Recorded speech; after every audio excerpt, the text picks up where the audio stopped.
За ингээд ээлжид хэлцүүлгээ хийж гэн ээлжид гэдэг нь ямар учиртай гэхээр ерөнхийдөө салбар болгоны эмэгтэйчүүд одоо гэлдэг ч юм уу тийм ээ одоо бизнесийнхэн мөн одоо өнөөдөр тулгамдаад байгаа асуудлаар олон одоо хэлцүүлгүүдийг хийж байгаа маа. Тэгээд энэ хэлцүүлгүүдийг яагаад хийж байна гэдэг бол хэлцүүлгээс бид нэр одоо тухайн шийдлүүдийг олох, тэдний саналыг сонсох ингээд тулгамдсан асуудал дээр ямар дүн шинжилгээ өгөөд цаашдаа ямар байдлаар ерөнхийлөгчтэй хамтарч ажиллах вэ гэсэн ийм шийдлүүдийг олъё гэсэн үндсэн дээрээс иймэрхүү хэлцүүлгийг хийгээд өнөөдөр хөгжлийн бэрхшээлтэй хүний эрхийн тухай хуулийн хэрэгжилт ба тулгамдж буй асуудал сэдвээр энэ хүү хэлцүүлгийг зохион байгуулж байна. Тэгээд хэлцүүлэг төрөлцсөн та бүхэнд баярлалаа. Ингээд энэ өдрийн мэндийг хүргье.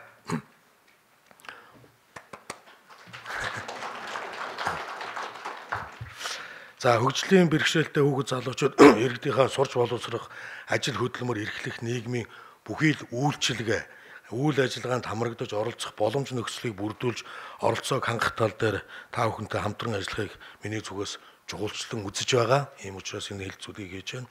Хөгжлийн бэрхшээлтэй иргэдийг ердөө нийгмийн халамж асрамжийг хүртэгч гэж ойлгох нь дэлхийд даяараа өөрчлөгдөж тэдэнд сурч боловсрох, хөдөлмөр эрхлэх нөхцөлийг бүрдүүлж өгөх замаар нийгэмдээ баялагийг бүтээгчд болгон төлөвшүүлэхийг эрмэлзэх болсонтой би бас санал нэг байдаг юм аа. Монгол улсын засгийн газар нэгдсэн үндэсний байгууллагын хөгжлийн бэрхшээлтэй хүний эрхийн тухай конвенцэд нийцүүлэн хөгжлийн бэрхшээлтэй хүний эрхийн тухай хуулийг 2016 оны 2 сард батлан гаргасан ахиц дэвшил гэж үздэг. Энэ хуулийн хэрэгжилт болон доктортой хөгжлийн зорилтуудыг хангахын тулд засгийн газар хөгжлийн бэрхшээлтэй иргэдийн эрхийг хамгаалах байгууллагууд, эрдэм шинжилгээний байгууллагууд хувийн хвшлийнхэнтэй баг болж хамтран ажиллах нь үр дүн авчрах алхам юм болов гэсэн бодолтой байна. Статистикаас харахад хөгжлийн бэрхшээлтэй иргэд хүн амын 4% эзэлж байна. Хөгжлийн бэрхшээлтэй иргэнтэй өрхийн ядуурлын түвшин бусад өргөөс 2 дахин их. Хөдөлмөрийн насны хөгжлийн бэрхшээлтэй иргэдийн 70% нь ажилгүй. 6-аас 18 насны хөгжлийн бэрхшээлтэй хүүхдийн 50% нь сургуульд хамрагдаагүй, бичиг үсэг мэдэхгүй. 3-аас 5 насны хөгжлийн бэрхшээлтэй хүүхдийн 64% нь цэцэрлэгт хамрагдаж чадахгүй байгаа гэсэн сэтгэл зовоосон статистик тоонууд байна. Хөгжлийн бэрхшээлтэй иргэд бусад иргэдээс харьцангуй доогуур амжиргааны түвшинд амьдарч байгааг дээрх тоонод харуулж байгаа хэрэг. Тийм учраас хөгжлийн бэрхшээлтэй хүүхэд залуучуудын сурч боловсрох, хөдөлмөр эрхлэх, бие даан амьдрахад ээлтэй орчны нөхцөлийг бүрдүүлэх, санхүүгийн дэмжлэг үзүүлэх тал дээр илүү анхаарч ажиллах тал дээр засгийн газар тодорхой чиглэл өгөхөөр бэлтгэж байна. Мөн хөгжлийн бэрхшээлтэй иргэдийн асуудлыг шийдэж буй бүс нутгийн улсуудын туршлагатай танилцах.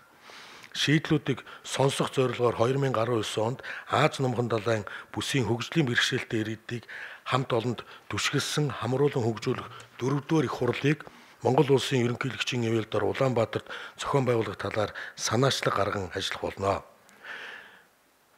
Та бүхэн хэдхэн өдрийн дараа болох дэлхийн хөгжлийн бэрхшээлтэй иргэдийн эрхийг хамгаалах өдрийн мэндийг урьдчилан хүргээд та бүхэнтэй хамтран ажиллана гэдэгтээ бол найдаж байна.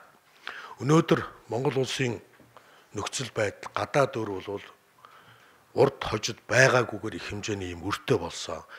Улс оронд үр ихтэх тусам ядуурл ажилгүйдэл ихтэх ийм сөрөг буюу одоо зөрүү пропорционал ийм хандлага харагдаад байгаа маа.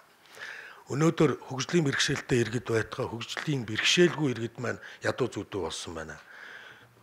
Ядуу иргэдийн орлого 146 мянган сарын гэдэг ийм дүн гарсан байна. Энэ бол нийт ядуу иргэдийн маань 66% байна. Тэгэхээр хөгжлийн бэрхшээлтэй иргэд маань нийт иргэдийн 4% гэдэг бол хэрвээ бид нар улс орон маань энэ өөрийн дарамт энэ ажилгүйдэл ядуурлаасаа гарах юм бол энэ ажилгүйдэл ядуурлалтай холбоотой 4%-ийг эзэмшиж байгаа хөгжлийн бэрхшээлтэй иргэд маань энэ бас одоо нөлөөлөл үзнэ гэсэн ийм бодолтой байдаг. Тэгээд энэ хүү хэлцүүлэгт одоо та бүхэн үзэл санаагаа илэрхийлээд одоо нэг тийм нэгдсэн бодлого одоо болох тийм шийдвэр гараасаа гэж одоо хүсэж байна. Яагаад ингэж ярьж байна гэхээр манай хөгжлийн бэрхшээлтэй иргүүд бас хоорондоо маш их тийм олон холбоодууд байдаг. Хараагүй иргэдийн холбоо гэдээ бас ингээд янз бүрийн холбоодууд маань хүч нийлүүлэхэд ийм хүч сарнсан байгаад байгаа бодлого маань нэгдэхгүй байгаад байгаа. Тэгэхээр энэ бодлогоудаа нэгдээд доороо салбаруудаа гаргаад тэгэхээр хөгжлийн бэрхшээлтэй иргэдийн нэгдсэн нэг бодлоготой болоод доороо салбар болгон дээр тусдаа ийм байдалтайгаар зохион байгуулагдаад ирэх юм бол бид нэр өөрсдийнхөө одоо энэ шийдвэрлэх асуудлыг нэг бодлогоор нэг чиглэлээр явуулахад дөхөн болох юм уу гэсэн ийм бодолтой байгаа. Тийм учраас энэ хилцүүлгээр одоо орон даяар одоо бид нар мэдээлэл өгж байгаа иргэний танхимаараа энэ хилцүүлэгний үр дүнд та нар маань нэгдсэн бодлоготой нэг ийм бодлогонд зангидагдаж орж ирээсэй гэж хүсье. За баярлалаа. За өнөөдөр бид нар бас энэ хилцүүлэг нэлээд амжилттай болоосоо гэж би хүсэж байна. Энэ дээр бол та нарын дуу хоолой өргөх чухал. Сая баясгалан бас энэ ерөнхийлөгч санаачлаад хийгээд байгаа юм шиг боловч энэ засгийн газартайгаа ерөнхий сайттайгаа бид нар энэ талаар хилэлцэж зөвшөлдсөд эхэлж байгаамаа. Шинэ засгийн газар маань бас энэ өвлжилтийн бэлтгэлгээд энэ ажлууд байгаа учраас төрүүлээд ерөнхийлөгч энэ тал дээр санаачлаад яагаад гэвэл энд дөрвөн яамны төрийн нарийн байна гэдэг маань засгийн газраар бидний энд гаргаж ярьж байгаа ажил засгийн газраар орж яригдах юм аа. Тийм учраас засгийн газар ерөнхийлөгчийн байр суурь хоёр бол нэг байгаа гэж ойлгоорой. Энэ хилцүүлгүүд бүгд бид нар зөвшөлдсөж хийж байгаа. Тийм учраас би хэд хэдэн санаа хэлэх гээд байгаа. За мэдээж төсөв мөнгөтэй холбоотой асуудлууд хүнд байгаа. Өнөөдөр бид нар энэ яг эндээс би нэг ийм санаа хэлэх гээд байгаа. Та бүхэн бас дараагийн үгэндээ оруулна үз. Одоо хөдөлмөрийн тухай хуулийн дээр хэдийн нэг хичээлөө. Тэр 25 хүн дутмын нэг нь хөгжлийн бэрхшээлтэй хүн байна гэд хуулийн заасан байна да тий. Тэгээд энэ хэрэгжидэггүй.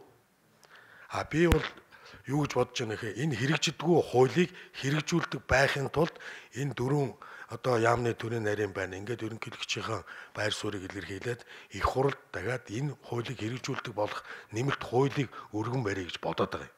Юу гэж нэхээр энэ хууль хэрэгждэг хүн бол хэрэгжүүлдэг арга хэмжээг нь авахуулахын тулд торгодог байя гэж.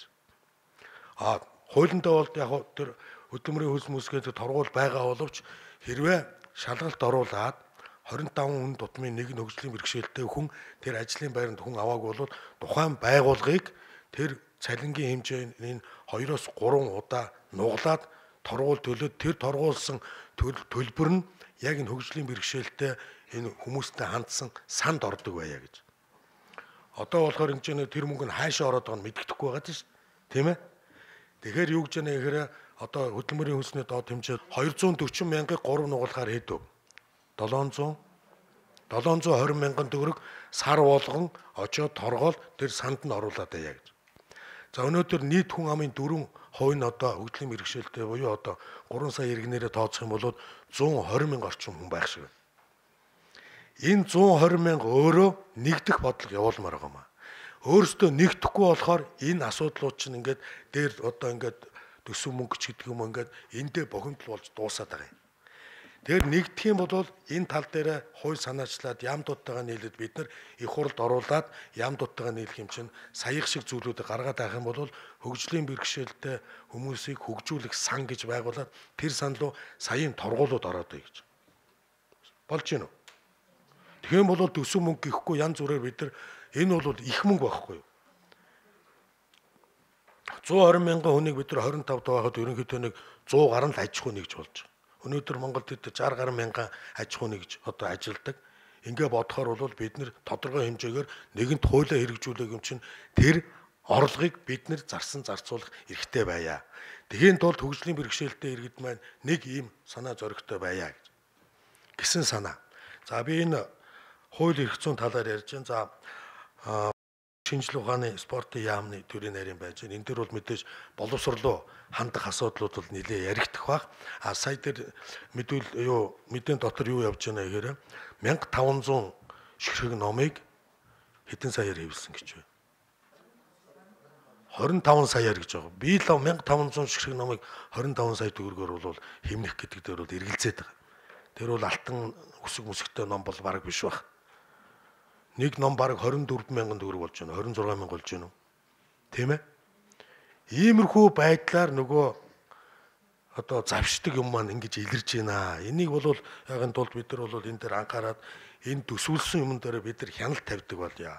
Хяналт тавихын тулд ягаад хөгжлийн бэрхшээлтэй иргэдийн холбоо маань нэг болоод эндээсээ энэ яамдуудад улсын төсвийг хяндаг, тэр санг хяндаг ийм одоо өөрсдийн хяналтын схемийг гаргаж ирмээр байгаа байхгүй. Өнөөдөр Монгол улсад дайнаас илүүгээр нэг зовлонтой юм юу болоод байна гэхээр жилдээ 1000 гаруй хүн машины аваараар нас барж байна. Энийг 3 нугалсантай тэнцүү хүн дахир дутуу болж байна. жил болгон. Жил болгон 70,000 орчим хүн хальтргаагаар бэртэж байна. Энээс шууд 20,000 нөгөө группт орж байна. Ингээд энэ хөгжлийн бэрхшээлтэй иргэд маань иймэрхүү золгүй ослуудаар нэмэгдээд байгаа байхгүй юу? Энэ дахиад юуж бидний соном сэрэмж нөгөө л одоо асуудлууд гараад байгаа. Энтэй холбоотойгоор бид нар одоо яах ёстой?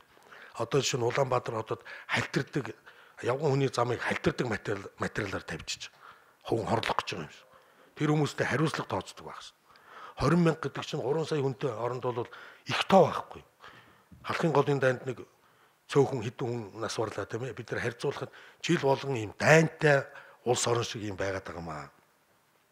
За барилга хот байгуулалтын яамн дээр бол төрийн нарийн ирсэн байна. Би ямар саналтай байна гэхээр хотын загиргаатай хамтраад жишээ нь 100 айлын орон сууц барьж байгаа компанид 1% юм уу 2% нь хөгжлийн бэрхшээлтэй иргэдэд өртгөөр нь орон сууцыг хүүгүүгээр өртгөөр нь гэдэг нь юу гэж байна гэхээр метр квадратыг сая төгрөг юм уу сая 200-аар барьж байгаа бол борлуулалтаа 2 сая юм уу 2 сая 400-аар зарж байгаа бол яг өртгөөр нь 2%-ийг сая 200-аар нь хүүгүүгээр моргожинд оруулаад өгөөч. Иймэрхүү. Би нөгөө нэг тулгамдаад байгаа асуудал шийдэлгээд байгаа нь байхгүй. Өнөөдөр бид нар тулгамдаад байгаа асуудлаа мэдж шийдэл рүүгээ орж чадахгүй. Шийдэл гэдэг чинь дандаа ямар шүү байдлаар болж яана гэдэг юм. Иймэрхүү шийдлэр бид нар төрийн албаны үйлчлэгээний эмч багш, бага ангийн багш эдрийг ч гэсэн орон сууц цагдаа энэ орон сууцчлуулах боломж байгаад байгаа. За сая зам тээврийн хөгжлийн яамны төрийн нарийн биш байх шүү дээ. Газрын дарга бол бас нэлээд бас дөрвтэй ажлуудыг ярьж байна. Одоо хамгийн их бэрхшээл тулгардаг одоо асуудал бол энэ зам тээврийн яам дээр байдаг. Тийм ээ? Энэ бол нийтийн тээврийн асуудал байна. Нийтийн тээврж орж гарах асуудал байна. За намайг тэр зам тээвэр барилга хот байгуулалтын яамны сайд байхад бас нэлээд олон албан газрууд тэр нөгөө шатыг ингэж гүйдэг шаттай болгосон. Энэ асуудлуудыг эрчимжүүлэх, шинээр байгуулагдж байгаа бүх аж ахуй нэгжүүдийг энийг хуульчилж оруулах. Сая тэр зам дээр нэг гадаадынх нэг юм дуурдаг юу байгаад байдаг ч нэг шууны дум одоо гараараа одоо ороороо ногоон гэрэл аслаа гэх тэрийг бол ямар нэгэн байдлаар дөрөвний тэр нөгөө торгуулийн сан болвол би хэлээд шүү дээ нэг хүний авахгүй болвол 740 орчим мянган төгрөг тэр санд ороод байна. Иймэрхүү байдлаар шийдлүүдээ хэлье. Би чинь Баянгол зочдлын захирлаар ажиллаж байгаа үед тэр доор нийтийн хоолн дээр хэд хэдэн хүн авч ажиллуулж байсан байхгүй. Төмөс арилгаж байна. Юу шин нийтийн хоол бол дандаа суугаа ажиллууд гэдэг аяг тавг угаах гэдэг. Тэр чинь жирийн хүмүүстэй адилхан 8 цагаар ажиллуулах ямар шаардлага вэ? Өглөө ирээд аяг угаадаг. Хүлээ авалт дууслаа аяг угаадаг. Яг тэр юм дээр аягаа угаа суугаад болоод идэг гэсэн баг. Суугаа одоо юутай хүмүүсийг бол ингэ. За дөрөв бид нар боловсролын яам дээр нэг дутуу юм хэлээ.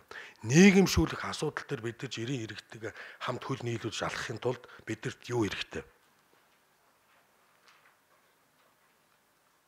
Одоо энэ манай Баатарч ус сууж байна.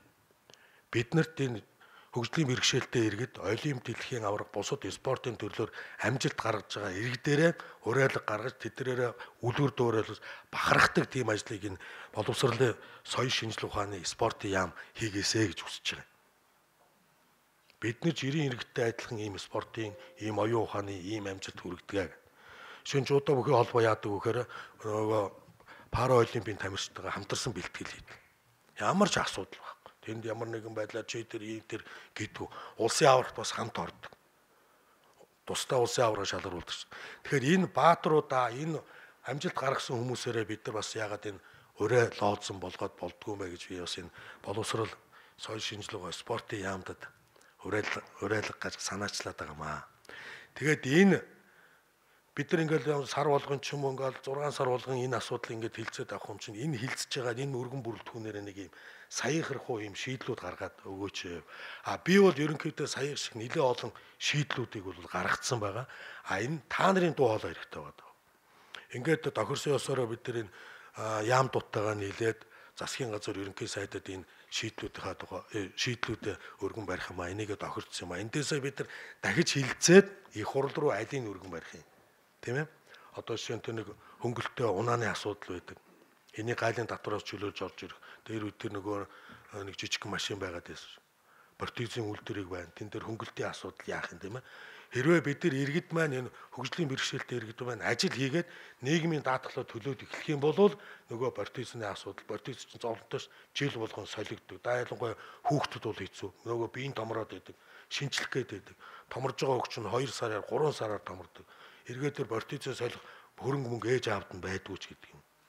Өнөөдөр хөгжлийн бэрхшээлтэй иргэдийн гарсан хүүхдүүд, хөгжлийн бэрхшээлтэй хүүхдүүдийн цэцэрлэг тэдний багш нарын асуудал дутагдaltaй байна. Онцгойлоо эн чинь их олон биш байхгүй. Цөөхөн хэдэн багш нарт яагаад бид нар аслагдсан аймагуудад ч юм уу хөнгөлөлтөй орон сууцны тийм дэмжлэгийг үзүүлж болдгүй юм. Ийм санаанууд надад байна. Яагаад гэвэл би өөрөө бас хөгжлийн бэрхшээлтэй олон найзуудтай байдаг. Тэдний одоо юм ярьдаг, юм хийдэг юм их дэмжиж ажилдаг. Надад болохоор энэ талын мэдээлүүд одоо та нар шиг 100% биш ч юм аа гэхэд 80% мэдээлэл байдаг учраас би шийдэл гаргахад их тийм одоо нөхцөл байдлын хувьд надад ойрхон байдаг юм аа. Би ингээд ерөнхийдөө бодоод байгаа юмнуудаа ярьчлаа. Энэ шийдэл дээр та нарын дуу хоолойгоо нэгтгээд би хэлээд байгаа шүү. Засгийн газартай бид нар хамтарч ажиллаж байгаа. Тийм учраас энэ засгийн газрын яамтууд маань ирдсэн байгаа. Тийм учраас их хурлаар ороход дэмжигдэх магадлал өндөр байгаа. Энэ олон бүрэлдэхүүнээр ирсэн дээрээ үр дүнтэй шийдэл гаргачаарай гэж төсөё. За баярлалаа.